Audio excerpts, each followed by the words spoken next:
Standard 7th, English Medium, Subject History. Lesson number 4. Maharashtra before the times of Shivaji Maharaj. At the beginning of the 17th century CE, most of the territory in Maharashtra was under the control of Nizam Shah of Ahmednagar and Adil Shah of Bijapur. The Mughals had entered Khandesh. Their objective was to expand their power in the north. There were settlements of Siddhi people who had come from Africa along the coastline of Konkan. The competition and conflict among the Portuguese, the British, the French, and the Dutch, who had come from Europe, was getting intense during this period. There was stiff competition amongst them to capture the markets for trade. The Portuguese had already established their rule in Goa and Vasai on the western coastline. The British, the Dutch, and the French had found an entry through the medium of trading companies by setting up factories. All these powers assessed the strength of the other powers, kept themselves safe, and tried to dominate as much as possible. This conflict had created instability and insecurity in Maharashtra. These different people from Europe were called Topkar on the basis of their customary headgear. It is necessary to get acquainted with the village, Maucha, Kasba, and Pargana to understand the nature of settlements in that period, as also of the officers that formed a link between the rulers and their subjects, and also the markets and the craftsmen. Pargana was made up of many villages. Generally, the headquarters of the Pargana was called Kasba. A village smaller than a Kasba was called Maucha. Let us get acquainted in brief with village, Kasba, and Pargana respectively. Village, Maucha. Most of the people lived in villages. A village was also called Maucha. The chief of the village was the Patil. He used to try to bring maximum land under cultivation. When there was any dispute in the village, the Patil resolved it and made peace. A Kulkarni helped the Patil in his work. The Kulkarni kept the record of the revenue that was collected. There were various artisans in the village. They had hereditary rights regarding their occupation. The peasants gave a share of their agricultural produce to the artisans for the services they rendered to the village community. This share was known as Baluta. Kasba. A kasba was like a big village. It was usually the headquarters of a pargana. For example, Indapur Kasba of Indapur Pargana, Vai Kasba of Vai Pargana were the headquarters of those parganas. Agriculture was the main occupation. There were skilled artisans like carpenters, blacksmiths, etc. in a kasba. There was usually a market, pet, adjacent to a kasba. The Shete and Mahajan were the Vatandas of the pet. Every village did not necessarily have a pet. The setting up of a pet was the job of the Shetes and the Mahajans. For that, they received some land from the government and some rights from the villagers. The Mahajan maintained the accounts of the pet. Pargana. Many villages together made a pargana.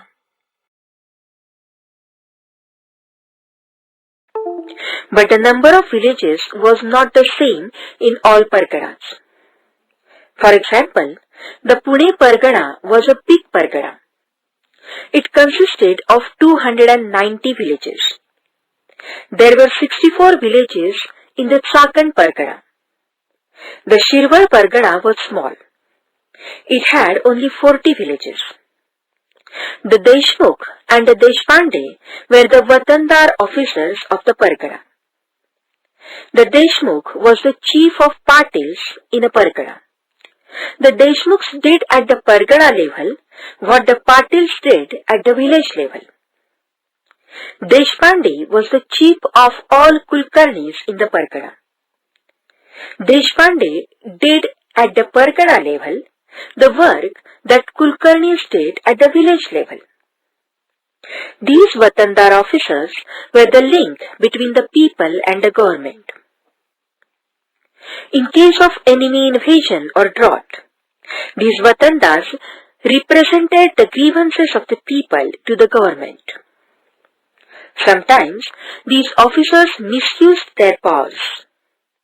They collected more money from the people than was due, or did not remit the money so collected to the government in time.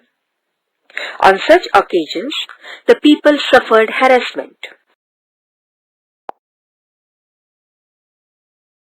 The calamity of a famine. Agriculture was dependent on rainwater.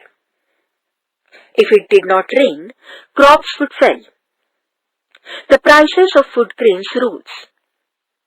It became difficult for the people to get food grains and other things. There was no fodder for the cattle. Water became scarce. It became difficult for people to live in the village. They were forced to leave the village. A famine was a great calamity for the people. A great famine occurred in Maharashtra in 1630 CC. People were greatly distressed due to this famine. It has been described in these words. People were ready to sell themselves for a piece of bhakri, but there was nobody to buy them. There was a severe scarcity of food grains. Entire families were destroyed. Cattle and farm animals died. Agriculture was devastated. The famine put an end to industries. All financial transactions came to a standstill. People had to wander to faraway regions in search of a livelihood. It was a great challenge to bring back to normalcy the devastated life of the people. The work of the Warkari movement. Society was greatly influenced by blind beliefs and rituals. People had become fatalistic and inert. They had lost all initiative. The condition of the common people was miserable. In such circumstances, the sons of Maharashtra endeavored to inspire the masses. In Maharashtra, the tradition of sants, which began with Sant Jnaneshwara and Sant Namdev, was carried on by sants coming from various strata of the society. People from all strata of society were part of the Sant tradition. For example, Sant Sokhamela, Sant Goroba, Sant Sena, Sant Savta, Sant Narahari, Sant Sheikh Muhammad, etc. Sant Chokhoba's wife, Sant Soirabai, and sister Sant Nirmalabai, Sant Muktabai, Sant Janabai, Sant Kanopatra, Sant Bahinabai Shivurkar, and other women were also among them. Pandharpur was the center of the Sant movement. Vitthal was the object of their worship. On the banks of the river Chandrabhaga at Pandharpur, the sons and pilgrims, that is Warkaris, used to rejoice in their devotion, bhakti. There, equality was propagated through bhajans, kirtans, and Unity Mills, that is Kala. Sant Namdev.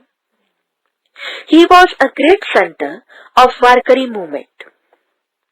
He was a skilled organizer.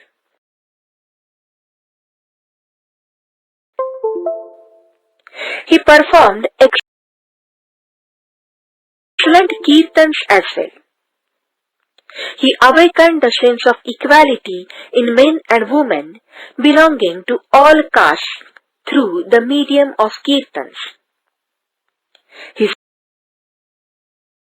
speech was Nachu Kirtanache Rangi Jnanadeepa Lau Jagi. His Abhanga compositions are well known. Many sons as well as common people were influenced by his teachings. He went up to the Punjab, propagating his thoughts. His compositions are included in the Guru Granth Sahib of Sikhs. He propagated the message of Bhagavad religion in all quarters. He built a memorial to the Sant Chokha Mela at Pandharpur. His work is unforgettable. Sant Jnaneshwar. He was a great Sant in the Warkari movement. He wrote the Bhavartha Deepika or Jnaneshwari, which elucidates the meaning of the Sanskrit Bhagavad Gita. He also composed the Amrutanubhav. He preached the importance of the path of devotion through his works and compositions. He showed a simple way of worship and conduct which the common people could follow easily. He gave the prestige of a religion to the Warkari movement. Though his life was spent in extremely adverse circumstances, he never lost the calm of his mind and never harbored bitterness. His Pasayatan in Jnaneshwari uplifts the mind. The poetic compositions of his brothers Sant Nivruttinath and Sant Sopandev and Sister Muktabai are well known. The calamity of a famine. Agriculture was dependent on rainwater.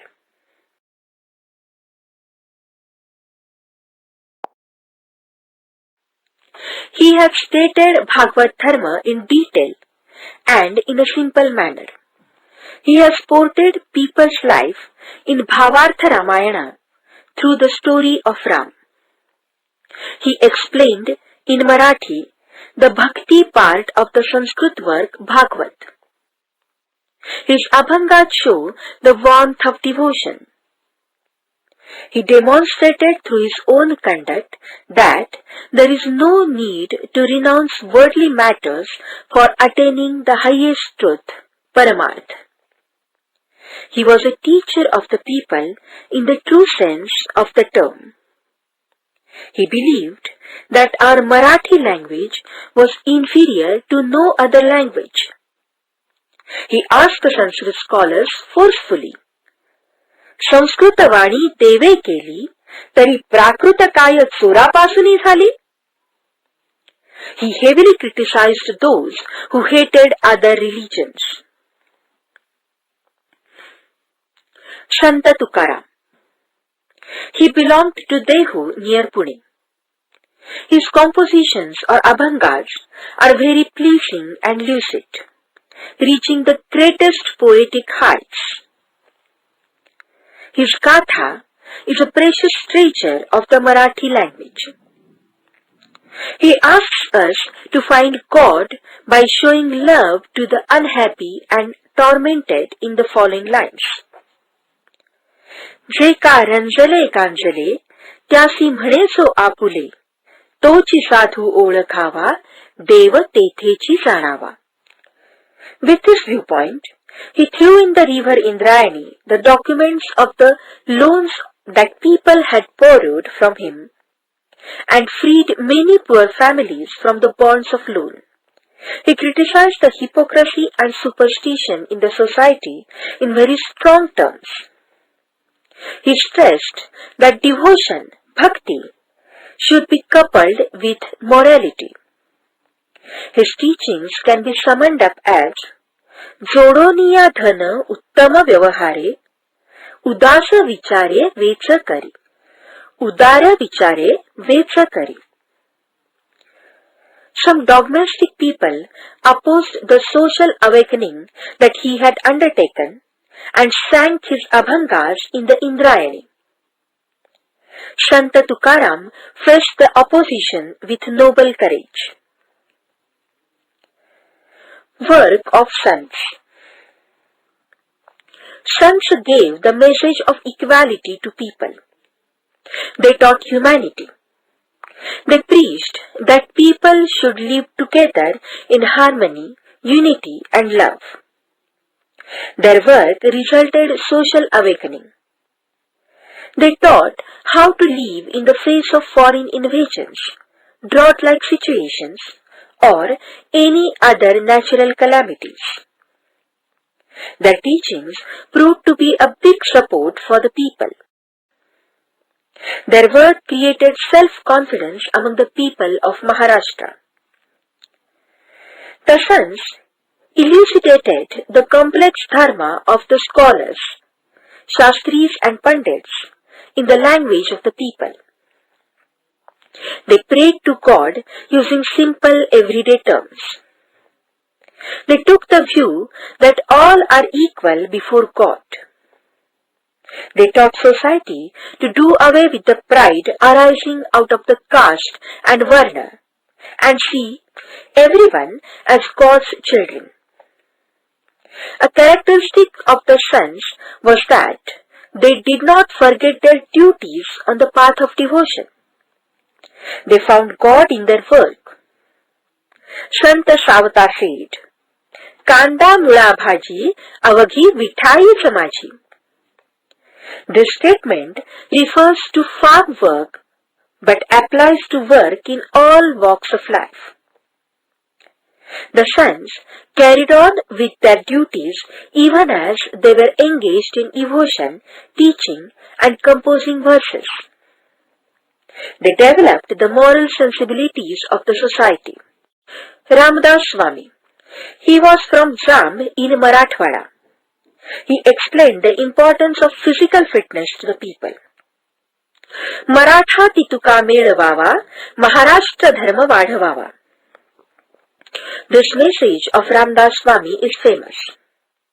He gave practical education and lessons in good conduct through his works, like Dasput, Karunashtaka, Manache Shlok.